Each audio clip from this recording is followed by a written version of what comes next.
Right, so yes, here we go again. So it's audio. We've come back to audio. And that's because we decided that, well, I say we, a conversation had been had, two conversations had been had, but it was felt that audio really doesn't give anything to this podcast. Nothing gives anything to this podcast, to be honest. Nothing at all. That's the sad realism of this podcast. Seeing me sitting in my car do it, that is do the podcast. Get your minds out of the gutter, you dirty people. It means that, I've just come back to audio. Let's face it, no one wants to see my ugly mug. Now you've seen it, I'm going to delete that video at some point. So you better go back and watch it now. Click subscribe. Just get on with it. Just fucking click subscribe. Get on with it. Do it. If you're listening to it. I know some people listen to this. I know you're out there and you're not subscribing. So just fucking subscribe and get on with it. And then what do we do next? This is the Death of a Middle-Aged Man. You're listening to Death of a Middle-Aged Man. See, I've read all the information. That's how you're meant to sell it. Sounds a bit like a load of shite to me, if you ask me. We're just making a shit podcast. Where's my Angie bit? I've done my Angie bit. I've been quite angry recently. We're not enjoying the book. The book is rubbish. I have next to me two bushes. I don't have two bushes. I have not been to the garden centre. Oh, I kind of want to go to the garden centre and look at bushes now. But I did see that there's if you're in the UK, then I did see there was a concrete trade show on this year. I'm not giving any more information on that because that would be you know what I mean. And we don't do that apparently. I can't even find the Kindle app. There we go. So we're really bored with this book. So we just need to find the sex scene, don't we? Really. Anyway, it's all about kittens. He's got kittens. Oh, he's so cute with kittens. And then, oh my God. So literally this book, anyway, they're not meant to be talking about a book, we're meant to be talking about what's been up. So I said a friend of mine's been missing. They have returned. Oh, for fuck's sake. A friend of mine has been missing. They have returned. Well, they haven't fully returned, but let's just say it is not a problem. They're not dead or anything. They obviously do have a problem, and we need to work out how we can resolve this. But I'm not going to tell you their problem. I'm not going to tell you anything, and so we can't resolve it. But I'm just glad that they're okay, to a fashion. I wish they were more okay. But only time will tell that they will give me some more information about how their existence is. And then we can go from there. But anyway, so yes, small people in my life, not the midgets, but they're everywhere, aren't they? Circus midgets. Anyway, so that's good. And the tablets, obviously, as you can tell, I'm hyper again, which is not ideal. So yeah, and it's minus whatever it is out there, and I'm sitting in my car doing this, no heating, no nothing. So this is probably going to be a very quick one, if you know what I mean. So so let's just get on with it quickly. I'm already bored. We've got this. The book went a bit weird. It started then changing into a Snapchat kind of WhatsApp conversation. And that's several pages long, so I don't understand why that is. And then there's nothing. I'm trying to look for a sex scene, but they're just talking about kittens. There's nothing. There's nothing. I'm just literally scanning. They're just. There's nothingness. There's just they go to bed. They're having so we're 14% into the book, and they've not even kissed yet. I'm just kind of no. There's not. Looks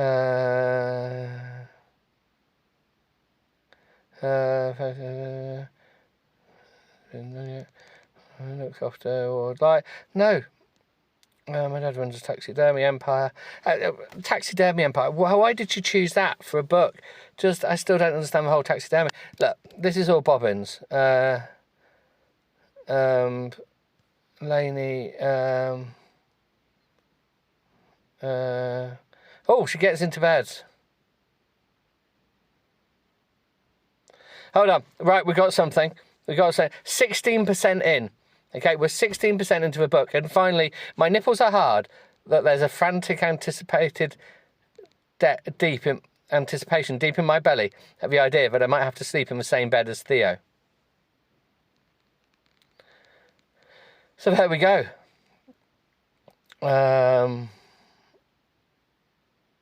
So there we go. That was it. I flip out the bed, realise I'm only in my tank top and panties, squeak and lunge for a neatly folded pyjama shorts I left on the nightstand. Turn around. Seen naked women before, Lainey. Turn around.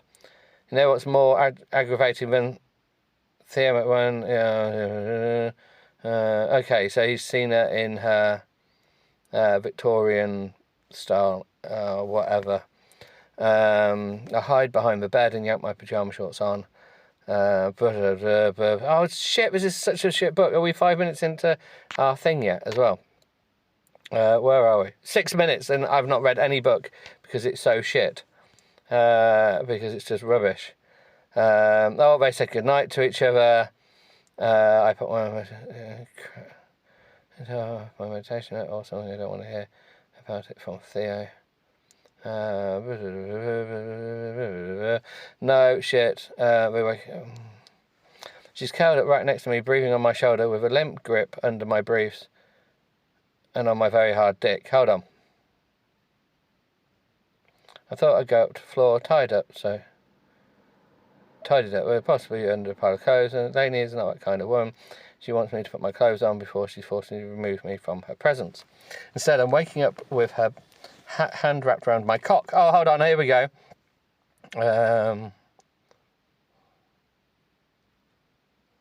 Okay, so she went to sleep. How did this happen? She's curled up right next to me, breathing on my shoulder with a limp grip under my briefs and on my very hard dick. And any other woman I'd be leaning into this opportunity, but Lainey, pretty quick she's going to figure out she's making my balls sweat. Oh no, sweaty balls. And that's not a good sign for today, getting things back on the right track. Okay. I don't know if Emma knows that she's made the worst possible choice in asking Lainey to be my buffer for Chandler. Probably does. So we're 17% in. I don't even know what page we're on. What page are we on? We're on chapter 6, page 67 of 418. 67 of 418, and I've just skipped about 30 pages. This is how shit this book is. A girl who made me feel warm inside every time I look at her, watched her laughing with my sister, saw her talking to my dad every time she'd come to visit Emma, like it wasn't weird that he was always surrounded by taxidermy animals. We love taxidermy. I mean, he sometimes talked to more than he talked to Em and me. I think I've not read that wrong. They've missed out the word her. It wasn't weird. I mean, you're always surrounded by taxidermy animals, but he sometimes talked to more than he talked to Emma and me. And then, after being so nice to everyone else, Lainey would make me feel like the world's biggest fuck-up whenever I talked to her. I didn't want to like her. Why would I? To her, I was her best friend's lazy, sea-average, going nowhere, waste of an oxygen brother. Good breeding, and the richer her parents got, the more good breeding they insisted they had. So finally, one of the fresh pairs, snowboarding. No, just my balls that were sweating now, my dick is too. Oh, sorry, not just my balls that are sweating now, my dick too. She's gripping my sweating cock. She's going to wake up with my sweaty cock in her hands. Think I jizzed all over both of us, and it'll be game over for me. And don't get easily embarrassed. Why has he got a sweaty cock? This is obviously written by a woman who obviously thinks just cocks are sweaty. It makes me wonder how many sweaty cocks she's actually met, because that's quite worrying. Anyway, spent too much time in the past decade coming to terms with who I am, what I want, and where I fucked up, and where I fit in the world now to worry about little stuff like what judgy people, but I'll never be pleased to think about. But waking up in this bed with her hands all over me, getting a feel of everything that teenage me fantasised about for years, whilst pretending I'm completely unaffected by her presence, and not knowing that she rejected me over and over, all over again.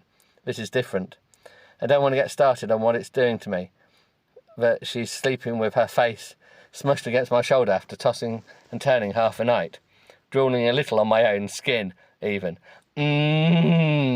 Fuck. It actually sounds fucking adorable.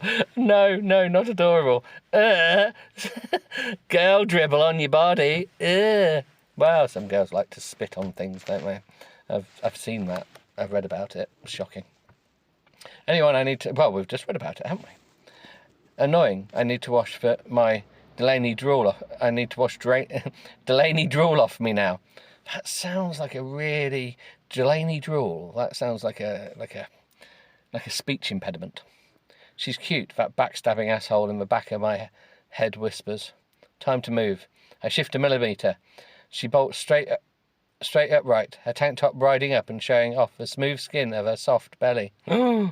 Higher, an instinctive part of me, but I have no control over, mentally orders her shirt. Go higher, give me the thrill of my life and show me a laney nipple. Oh, shit. A laney nipple. Oh, we all love a laney nipple.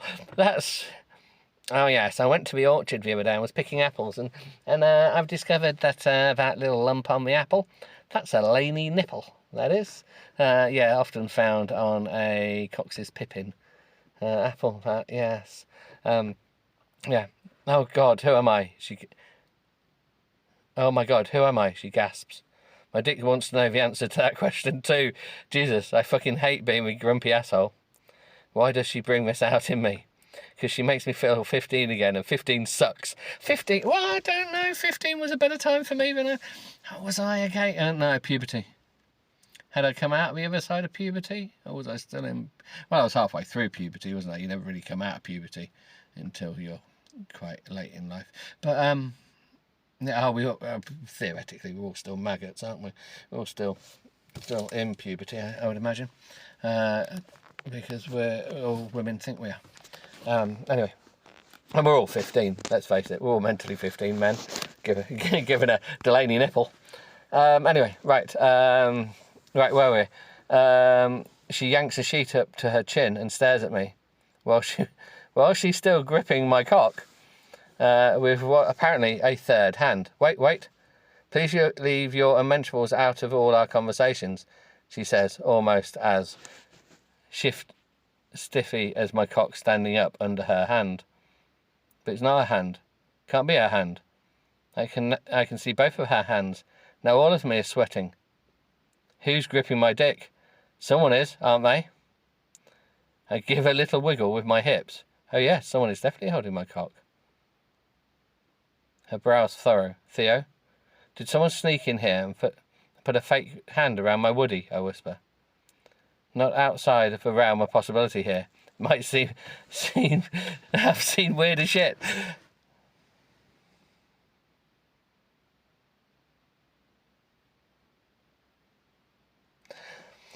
Right, this is all a bit weird. So he thinks that someone's put a fake hand down his pants. Maybe it's one of those little tiny hands you can buy. Maybe he's sort of stuck in a tiny hand, and that makes him feel like he's got a big cock. Maybe that's what he does. Anyway, I'm not outside. I might have been involved in doing weirder shit at a time or two. What? What's weirder than that? Sticking the mannequin's hand down your trousers. Well, I suppose it's probably been happening quite a lot, really, in some worlds where there's mannequins. Anyway, show me both your hands. She doesn't break eye contact while she shows me her hands, one at a time, so I can keep the sheet covering her breasts. I don't tell her I can still see the exposed skin on her back from a shirt riding up, and it's making me harder, despite inner sex freak Theo's disappointment that she's not laid out like a morning buffet for me to feast on. Like a morning buffet. All right, love. Love, I'd like you to lie down there and act like a fry-up, please. Fucking morning hormones. How do you make a hormone? Don't pay her. Someone's holding my dick, I say. Very funny. They are. She huffs. Look, I understand men have needs, but can you just not jerk off in the same damn bed as me? I'm not fucking. I'm not fucking. Are we alone? Yes, Theo, we're alone. Someone is holding my dick. I don't know if I'm holding my own dick. Oh, she's saying it must be you. She sucks in a deep breath through her nose, closing her eyes as she does it. And when her entire body lets the breath out, she opens her eyes and stares at me exactly the same way she did every single day at high school, like I'm a problem.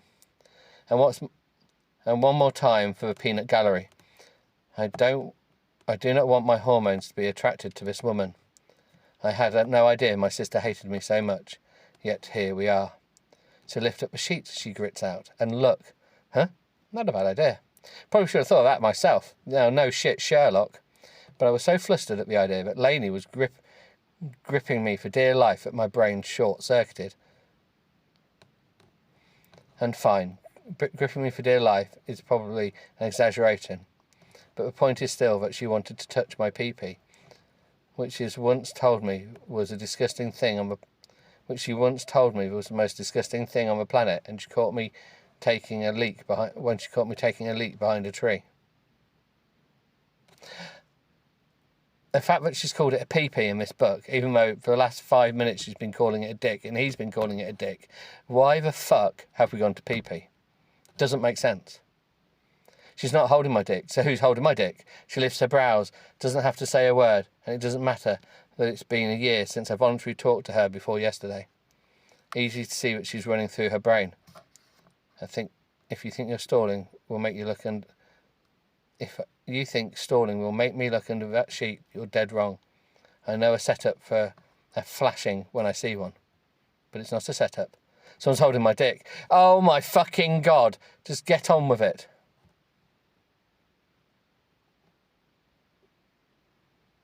It's not a groan.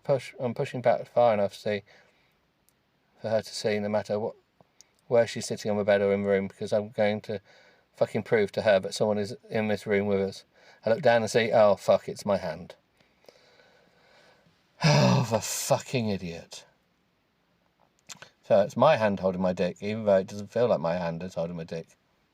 Are you kidding me? She mutters. I don't know how it got there.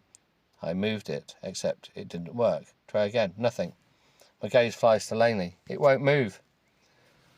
I get a dead-faced stare back. Very funny, Theo. Newsflash. It won't move. Oh, there we go. The tingles. I'm getting the tingles in my fingertips. Fell asleep, I stutter. I didn't look. I pray my hand off my dick with my other hand, lift the dead arm and drop it on my stomach. It fell asleep. I couldn't feel it. That's why I thought. So glad you got it sorted out. I wasn't flashing you. Okay. And I wasn't choking the chicken. Whatever. Yeah, with my hand down my underwear in my sleep is definitely a point in my favour. My hand fell asleep. Sure. Oh, whatever. Right, she walks out the door, showing off her short, silky pyjama bottoms that are giving her a wedgie in the sophisticated ass of hers, and fuck me. I'd rather not. You're not my type. I don't do this on purpose. I call after her. Well, whatever. Things happen to me. It makes life fun. Yeah, whatever.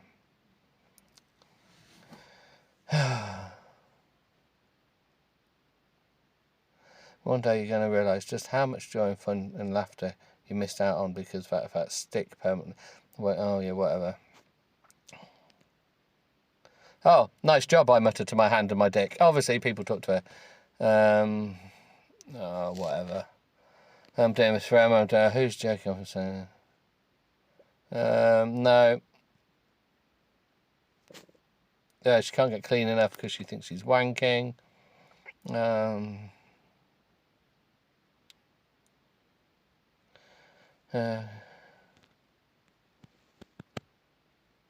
because no, she doesn't want to be. Oh God, I hate this book. It only took 48 minutes in the shower to get here. About the fact that she shouldn't be weak and she shouldn't be shouldn't have a rebellion moment and fuck her brother. Yet here I am with fresh images of Theo's penis in my head. Stop it. I mutter, reflection in the bathroom mirror. Oh, really, in the general vicinity of where my reflection should be. That was one steamy shower. Theo takes steamy showers.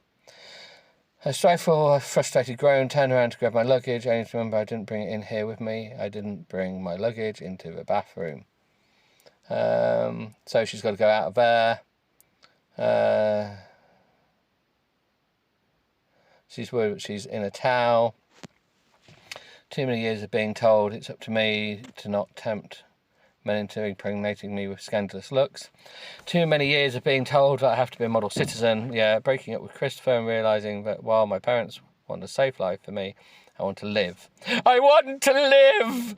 I want to live!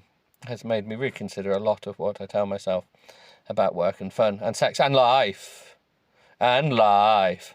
I've gotten way more comfortable in my own skin in the past year, but showing Theo my skin is way different from being comfortable in my own skin. Not that I'm in any danger of me sleeping with Theo in the having sex kind of way. I see what she's saying there. Do you want to live? Oh no, oh no. But I still get to choose who sees me nearly naked. I don't want him to see me in the only pyjamas I bought last night. I have no intention of letting him see me in them again. Unfortunately, I have nothing else in here to wrap myself up in. It's either my pyjamas or a towel. Just wear the fucking towel, Lainey. No one gives a shit. Or is it? Her voice barely recognises the whisper deep inside me. Do you want to live, Lainey? Or do you want to be a prude who's afraid of letting anyone see your body for your entire life? Oh my God. Her inner voice. This is getting exciting. I twirl to look at myself in the mirror, not quite believing that I'm honestly considering giving Theo a taste of his own medicine by walking out the door completely naked, but I still can't see myself. Too much steam in here already humid room, but seriously, why can't I walk out here naked? Why shouldn't I own the skin I was born in? Oh, there we go. See, this is getting better. This is what I've been trying to tell myself for years now, isn't it? Your body isn't bad. Skin isn't shameful. Casual sex won't ruin your life.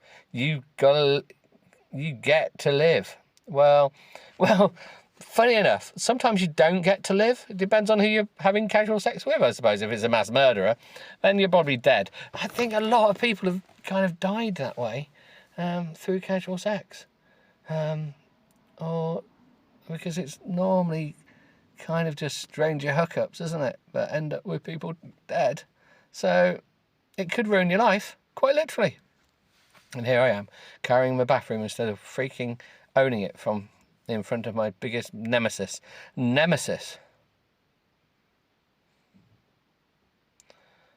Oh. Right, do you know what? I think we'll leave it there. I've got 2 other books, so we're at 23 minutes, so we do have to go. Right, so the next 2 books I've found a series of books. So we're leaving it there. I've got The People's Friend pocket novel. They're like Mills and Boons, but worse.